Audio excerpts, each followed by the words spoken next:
आपल्याला माहिती आहे अनेक अनेक समस्या आहे. जेव्हा एखादी महिला जाते, जेव्हा एखाद्या महिलेचा पुरुष त्या पती जातो, तेव्हा तिच्या पुढे पहिला प्रश्न असा पडतो की या मुलांचं शिक्षण कसं करायचं, त्यांना काय खाऊ घालायचं, मी कसं घरदार वाढवायचं. आणि त्यातल्या त्यात प्रश्न असा होतो, नरेश भाऊ, या ठिकाणी असा प्रश्न होतो की जे एखादी विधवा महिला झाली की 2-4 दिवस, 8-10 दिवस, 15 दिवस ते जरा सहानुभूती असते, आणि त्यानंतर मग असा विषय होतो की सासरच्याला असं वाटतं की ही महिला ही माहेरी निघून गेली पाहिजे, कारण आमच्या इस्टेटीमध्ये सहभाग होईल, ही इस्टेट घेत नाही गेली पाहिजे, तिकडेच गेली पाहिजे, तिकडेच झाली पाहिजे तिचं. आणि माहेरी गेली, आई वडील असतील तर ठीक आहे, पण आई वडील जर नसतील तर मग अजून माहेरच्यांना पण असं वाटतं ही ब्यात तिकडे गेली पाहिजे. खरं आहे की नाही? हे मला तुमच्यासारख्याच अनेक महिलांनी सांगितलं. हे आहे. त्याच्यानंतर पुढचा विषय होतो जी स्वतःच्या बलबुत्यावरती कुठेतरी काहीतरी करायला लागते, कुठेतरी आपल्या स्वतःच्या मुलाचं कणखर बनायला लागते, समाजामध्ये फिरायला लागते.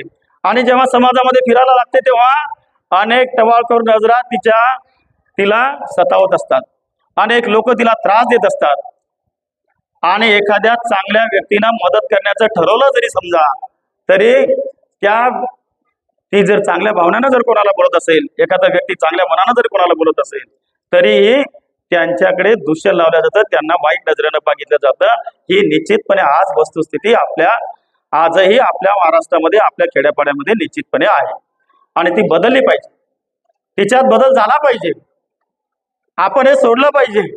यासाठी खऱ्या अर्थानं गेल्या 2-3 वर्षापासून आम्ही चळवळ राबवून राहिलो, अनेक कार्यक्रम त्यासाठी घेऊन राहिलो, अनेक कार्यक्रम घेतले. मग विधवा परिषद असेल, विधवा पुनर्विवाह सोहळा असेल, अनेक माझ्या माता भगिनींना या सगळ्या इथे बसलेल्या आहेत, यांना असं वाटत असेल की पुनर्विवाहाचा विषय कशाला घेतायत. पण आपल्याकडे भाऊ मला एक सांगा की आपल्याकडे एखादा पुरुष असा दाखवा की जो तारुण्यामध्ये तो विधूर झाला, त्याची पत्नी वारली आणि तो आयुष्यभर तसाच राहिला, त्यानं लग्न केलं नाही.